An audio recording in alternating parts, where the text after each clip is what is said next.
Сәлеметсіздер ме, құрметті ұстаздар? Бұл сабақ мұғалімге күнделікті сабағына пайдаланатын таптырмас құрал ретінде пайдалануға болады, немесе ата-ана мен оқушының сабақты үйде қайталауына арналған көмекші құрал ретінде пайдалануға болады. Арнада сабақтар күнделікті шығып отырады, сондықтан мені жоғалтып алмас үшін арнаға жазылып, лайк басып, кері байланыс беріп отырыңыздар. Ендеше сабағымызды бастаймыз. Сәлеметсің бе, менің кішкентай бірінші сынып оқушым? Сен әліппе кітабыңды аяқтап, міне бүгін алғаш рет ана тілі кітабыңды қолыңа алып отырсың. Бүгін біздің алғашқы тақырыбымыз сөйлеу не үшін қажет деп аталады. Кәнеки, өзіңнің ойыңмен бөлісіп көрші, сөйлеу не үшін қажет деп ойлайсың? Иә, жарайсың. Сөйлеу бізге тілдесу, пікірлесу, ұғынысу және де әңгімелесу үшін қажет. Енді мына суретке мұқият қарап, сөйлесу туралы не айтуға болатындығын ойланып көрші. Бірінші жаттығу. Суретке қара, оқы. Жер бетінде алуан түрлі тіршілік иелері бар. Оны суреттен өзіңде көріп отырсың. Балаларды көріп отырмыз. Ағашта қонып отырған сауысқандарды да көріп тұрмыз. Сонымен қатар қорада тұрған сиыр мен жылқыны да көріп отырмыз. Және аулада ойнап жүрген күшікті көріп отырмыз. Солардың ішінде адам ғана сөйлей алады. Сөйлеу адамдардың бір-бірімен түсінісуі үшін қажет.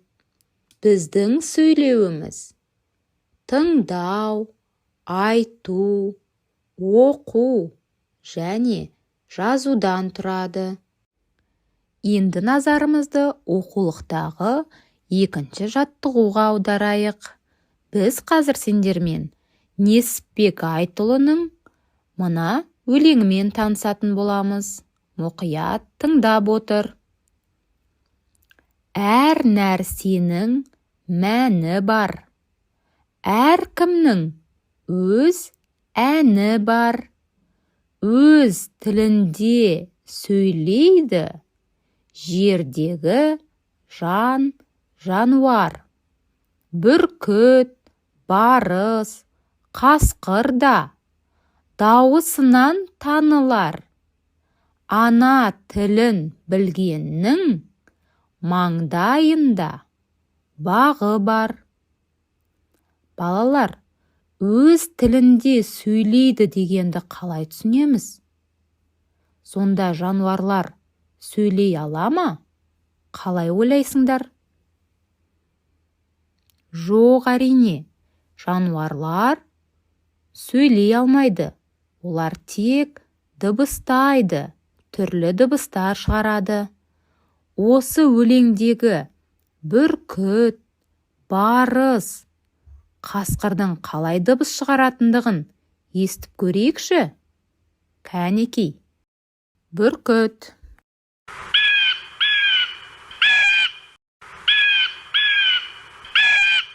Барыс.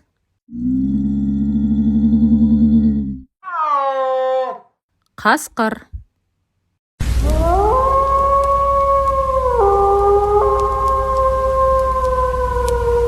Келесі тапсырма дәптермен жұмыс. Дәптеріңді ашып, А әрпінің қалай жазылатындығын есіңе түсіріп, көркем жазып шық. Үшінші жаттығу оқулығымызда әлденен ананың, үйрен ана тіліңді деген сөйлем бар екен. Сол сөйлемді дәптерімізге көркем көшіріп жазамыз. Төртінші тапсырмаға назар аударайықшы. Төртінші тапсырмада сұрақтар мен суреттерді сәйкестендіріп, сызықпен қос. Қарқылдайтын не? Қарға. Қаңқылдайтын не? қаз. Шиқылдайтын не? Торғай. Ырылдайтын не? Ит. Міне балалар, бүгін біз сөйлеу не үшін қажет деген тақырыппен таныстық. Сонда айналамызда қаншама тіршілік болса, соның ішіндегі сөйлей алатыны тек қана адамдар екен. Басқалары әр түрлі дыбыс шығарады екен. Сөйлеу бізге жазу үшін, тыңдау үшін, айту үшін және есту үшін қажет екен.